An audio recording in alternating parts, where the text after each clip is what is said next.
Nobody discusses the incident that occurred on the Blazing Saddles set in 1974. The actor who played the Waco Kid vanished after just one day.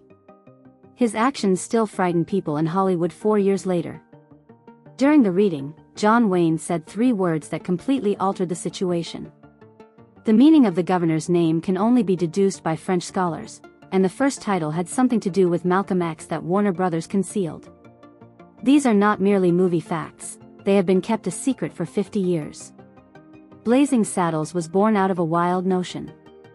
The original title, Tex X, was a direct allusion to Malcolm X. Andrew Bergman, then in his 20s, planned to write a narrative about a black sheriff in a predominantly white western town. Even that concept was explosive. The sheriff was named after Malcolm X as a statement, not a joke. In Hollywood films, placing a black man in command of the Old West was a neat, whitewashed narrative. He desired to destroy it. That completely changed the genre. Ever more startling was the fact that a major studio ever considered this script. Movies in the early 1970s did not address racism in that manner, nor did they do it through comedy. In Blazing Saddles, the fire persisted despite the removal of the name Texas. Before Mel Brooks, the film nearly took a completely other turn. The sheriff was to direct, and Alan Arkin? Jones, James Earl. Long before he became the voice of Darth Vader, he did this. Jones wasn't used to humor, but he was deep and strong. Still, he was a wise pick. However, conflicts among the creative team, fearful employers, and the script's strong language caused the project to fail. It was too bold and dangerous. They placed it on a shelf. When Mel Brooks entered the plot, it came to life again. Instead of weakening it, he increased its strength. Without that earlier setback, Blazing Saddles would not be what it is now. Mel Brooks wasn't feeling well when he accepted the position. Although he received an Oscar, the film's producers did not profit much from it. The 12 Chairs, his subsequent film, was a complete failure. He was broke. He was planning to have a baby with Anne Bancroft soon, and he was having a terrible time getting a new car. He was on the verge of giving up and returning to television until Tex X appeared. He took it because he really needed it, not because he believed in himself. According to Brooks, this film saved his life. He was able to breathe again, enjoy a nice dinner, and purchase a home. His entire life was altered by what Blazing Saddles did for him. Writing the tale was a complete chaos. Brooks collaborated with others. He also brought in Alan Ure, Norman Steinberg, Richard Pryor, and Andrew Bergman. The writing room was like a bar fight. To keep their jokes alive, people battled, shouted, and yelled. The meetings continued well into the night. Every day they were fed Chinese food and adrenaline. The first script was 412 pages lengthy, or about 8 hours of cinema. Although it is still far too long, they condensed it to 275 pages, which is still jam-packed with bizarre jokes. Pryor provided a sharp edge to the plot and a portion of the character. The scene with the farts around the campfire was the only thing that no one could recall who wrote it. This insane stuff is what caused that. It was battle, not writing. As it happened, Hollywood had never seen anything like it. With a placard on the wall, Brooks immediately established the tone. "Please do not write a polite script," it read. That sign changed everything. His team had no rules. Anything was possible for them. His thought was simple: why not have fun because they probably won't make it? They succeeded. They spoke out against racism, ridiculed Hollywood cliches, and made jokes about topics that no one else would discuss. Pryor wrote Jewish jokes, while Jewish people wrote black jokes. They didn't stay in their lane. The film's courageous voice came from this blend. It dissected westerns and created something new instead of merely mocking them. The star was supposed to be Richard Pryor. Brooks's first choice for Sheriff Bart was rejected by Warner Brothers. Pryor was allegedly uninsurable due to his drug use and his incarceration. Brooks was furious. He was ready to go, but to his astonishment, Pryor told him not to. He assured them, "Keep going, we'll find the right guy." But Pryor did not disappear. Without being visible, he became a member of the writing team and contributed to the film's tone. Cleavon Little was given the major role. Given that Pryor and Gene Wilder formed a well-known comedy combo just 2 years later, you can't help but wonder what their performance would have been like. They were fortunate to have Little, Brooks subsequently said. Then came the biggest surprise of all. Mel Brooks had John Wayne play the Waco Kid. It was the John Wayne, indeed. He was unquestionably a global celebrity. He received it from Brooks. Wayne claimed that he turned it down even though he laughed so hard reading it that night. He claimed that because it was filthy, it didn't look good on him. However, he claimed to be the first person there to witness it. Envision the most somber and honorable cowboy in history portraying an inebriated jerk in a film that parodies the entire genre. It nearly happened, but it didn't. Brooks kept thinking about how to cast Dan Dailey after Wayne said no. Dailey was not good in westerns. She was only good at musicals. However, he was more adept than most at riding a horse. He was terrific, Brooks thought. He located him in Hawaii, too. Dailey rejected the story even though he liked it. His eyes were becoming worse. He claimed that he could no longer bike effectively and was nearly blind. Brooks was devastated. Though fate had different plans, he was never able to find the proper skill. Then came the worst casting error in history. Gig Young was employed by Brooks. Brooks intended Young to appear exhausted and win an Oscar, but Young struggled with alcohol. He started to tremble during the first day of shooting in the jail cell. Brooks believed he was acting until green bile escaped his lips. He was immediately brought to the hospital. Brooks didn't return after the program, saying, "If you want an alcoholic, don't cast an alcoholic." Later on, he pursued Warner Brothers. Once again, the film had lost its Waco Kid. That's when Gene Wilder took over. He hadn't been considered the Waco Kid by Brooks.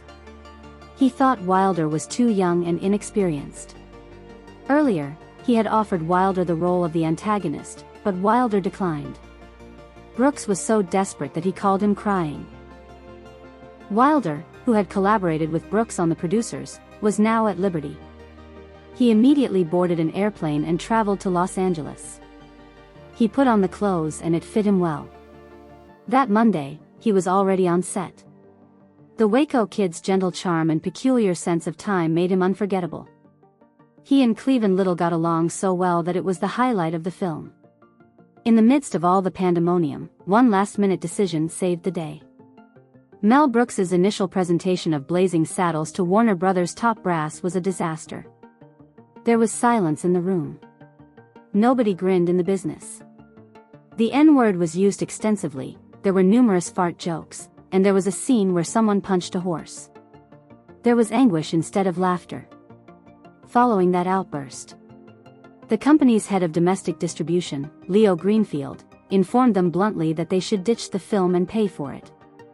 Others concurred. They wanted the show to stop in addition to not liking it. Brooks was given a lengthy list of items to omit, including the slurs, the brutality, and the scene at the campfire. As he listened, Brooks picked up the list, walked out of the room, rolled it into a ball, and tossed it. Nothing was going to change because of him. Brooks was aware that his chances were limited.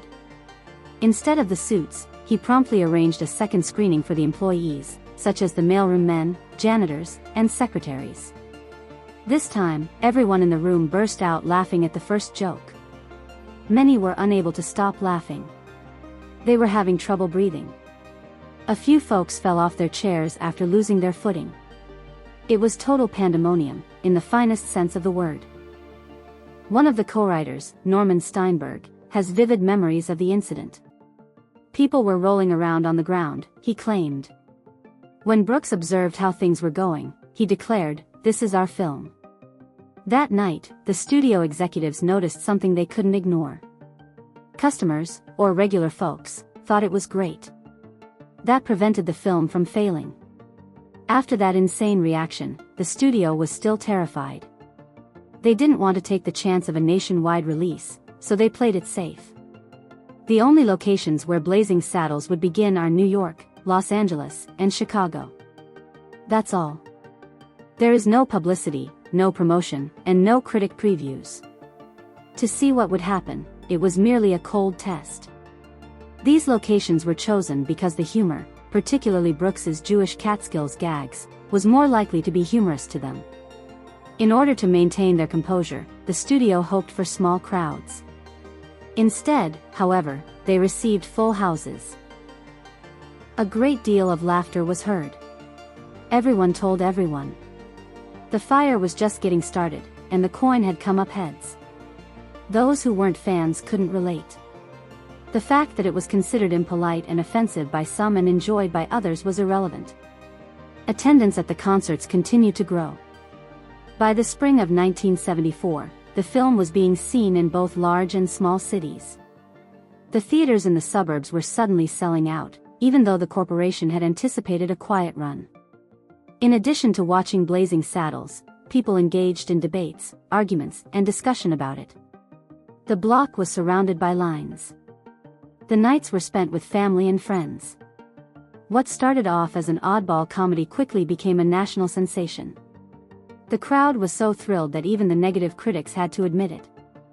Scenes like those in the film were supposed to never pass the scanners, but they did. Then came the money. Spending was limited at $2. Although it grossed $6 million, it only made $119 in North America. $6 million. It was the finest film of 1974 as a result. Approximately 63 million people saw it at theaters. That's more than any Lord of the Rings film from the second generation ever did. When pricing are taken into consideration, Blazing Saddles made about $600 million. It was much more than just a victory. Mel Brooks followed his instincts, disregarded the executives, and produced the film he truly wanted to make. It was successful. The film not only survived, but it also redefined what a comedy could be. Every small detail in Blazing Saddles had a deep significance. Put the governor's name on paper, William J. Liedemann. Despite the phrase's absurdity, it alludes to a real French artist named Joseph Puel. Born in 1857, he was well known worldwide as El Toman, which translates to the fart maniac. He performed under this moniker rather than merely using his stage name. He could inhale air or even water into his rectum and exhale it whenever he wanted, in time, rhythm, and melody. There were blowouts, songs, and human caricatures. He could even use his behind to smoke a cigarette. Due to Pujo's fame, nurses had to be on hand for his performances in case anyone fainted from too much laughter. Someone is believed to have once died laughing. He earned more than the most famous actress in France. When Brooks decided to name the governor after him, he wasn't merely playing around. A well-known physical comedian who formerly operated the Moulin Rouge was honored. Nor did Brooks stop there. In addition to being a Native American chief who spoke flawless Yiddish, he had multiple roles. In one scene of the film, the chief allows a group of black farmers to pass by without causing them any harm. After that, he cracks a joke that completely contradicts every Hollywood Western cliché. He says in Yiddish, "As long as you're healthy, don't go crazy and let them go." His words, "They're darker than us." Jews used to play Native American roles much more frequently. It was stupid, it was rude, and it was done on purpose. Only those who are well-versed in Jewish culture and Hollywood casting history could see how Brooks was flipping the joke. Brooks was not only a player, though. Where he added his voice was a surprise. He is among the vocalists who follow Lily Von Shtupp. He was also the unidentified individual who yelled at the conclusion of the altercation. It was easy to miss the little versions of himself he infused throughout the music. Throughout, it was humorous. Jokes abound throughout every frame, and every sound is intended to be as ridiculous as possible. If something deviated from the rules of storytelling, he became even more involved. The film's deliberate use of antiquated concepts best illustrates that. A cowboy talks about a sports show on TV that didn't yet exist, and the Count Basie Orchestra suddenly appears and begins playing the 1930s song April in Paris. The story takes set in the Old West.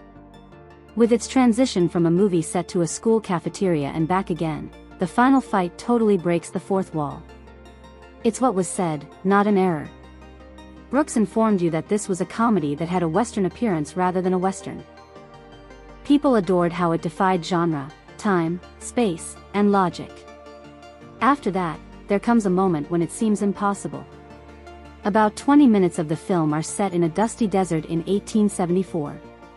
Count Basie appears suddenly with his entire jazz orchestra. Instead of performing in the Wild West, the lads are dressed to the nines and are playing April in Paris as if it were a music hall. The strange thing is, however, because jazz did not exist in 1874. Ragtime, which predates jazz, would not return for 20 years. They act in the midst of the desert, which seems odd, but they do it. The scenario is amusing, surprising, and completely out of place, and that's the idea. The director, Mel Brooks, had no intention of being historically accurate. He wanted to break the rules and shock people. It was more than a little musical joke. It continued for a long time and ended the Western plot entirely. However, it strangely improved rather than worsened the situation. It turned into one of the film's most well-known scenes and demonstrated Brooks' love of goofy humor and his willingness to defy the conventions of the film.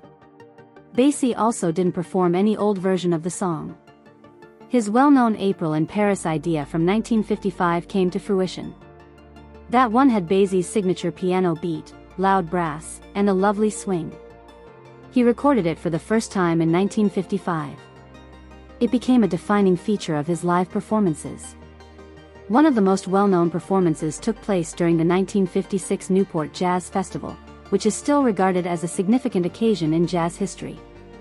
Brooks used that identical form to add another depth of significance. He chose a jazz song with a rich history rather than simply any old tune. It was a way to pay tribute to Basie's memory while fusing fun with actual music history.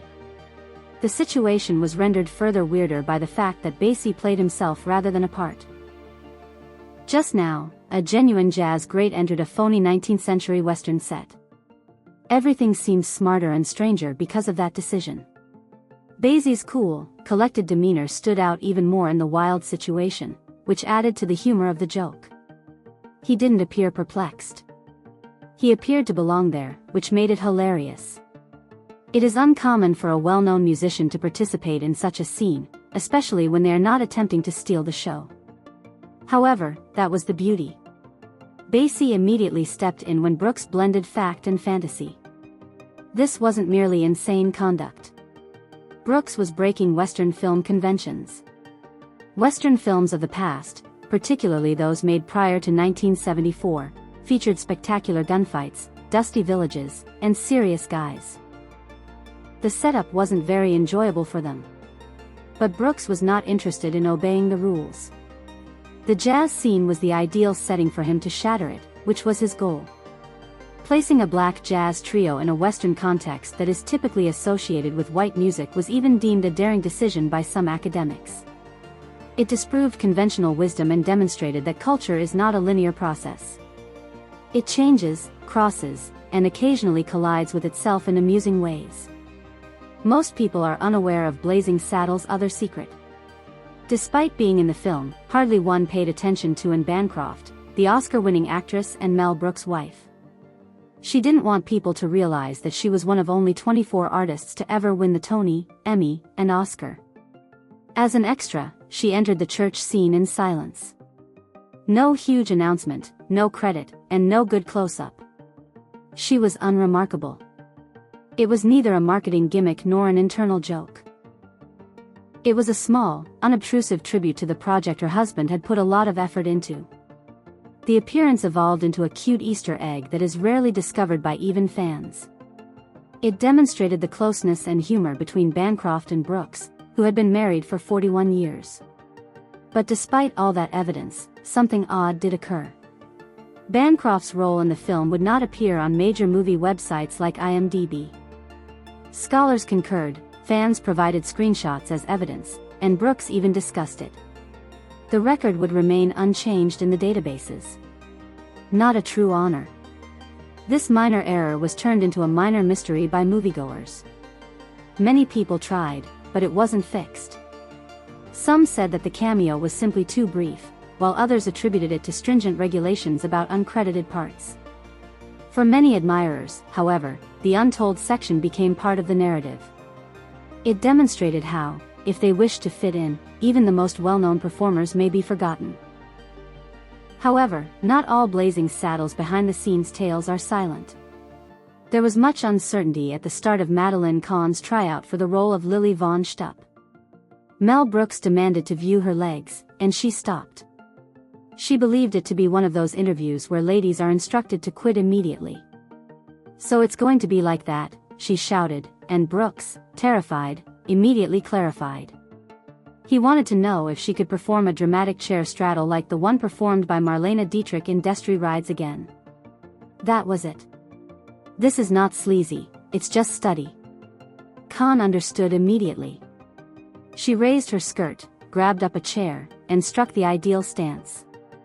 And that was it. She immediately got the part. That was it. Her courage, beauty, and witty timing made the difference. She became one of the major stars of the film after receiving an Oscar nomination for that one scene. But she didn't stop there. After the test, she lifted her skirt once more and instructed Brooks, "Don't touch." That line wasn't planned or written down, it came out just now and was fantastic. We need Richard Pryor to help with that. Not only was Pryor in the writing room, but he was also the brave heart of the film. Brooks later said that one moment made him sure that no one else could play Lily. She was confident and knew how to play the part perfectly. Her fearlessness made her one of the most famous characters in comedy history. People on set talked about that quick line for years. It was more than just funny. It made the character's whole mood. Kahn wasn't just copying someone else.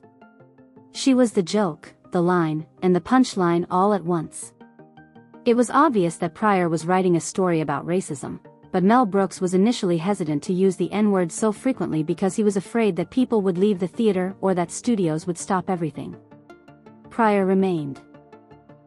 Brooks told Pryor that if they were going to make fun of racism, they had to keep it real and not try to make it seem nicer.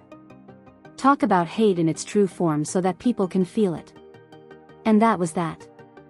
Furthermore, Pryor remained calm when he was unable to appear in the film. He assisted in choosing the leader. Cleveland Little was the man's choice. He claimed that Little would frighten everyone in that town since he was as dark as coal. That was the idea. The town's residents were supposed to be afraid of a black sheriff. Because it incited fear, the parody was painful. Cleveland's slick, confident act made the whole situation even more absurd. That's why it was successful. Without Pryor's assistance, Little might not have been cast, and Blazing Saddles would not have been the same. Pryor was hardly the only thing happening behind the scenes. Gig Young, an Oscar winner, was first chosen to play the Waco Kid. He was had to hang upside down in a jail cell for a scene on the first day of filming. Rather, he started vomiting constantly. He had a lengthy history of excessive drinking, and detox was very painful, causing things to halt. Brooks needed to hurry. Young was let go, and Gene Wilder took his place. To perform the role, Wilder traveled across the nation by plane. Young didn't go out in silence. He filed a lawsuit against Warner Brothers for breach of contract. He claimed that his termination was unfair. The case made an already insane show even more chaotic legally. The worst, however, was yet to come.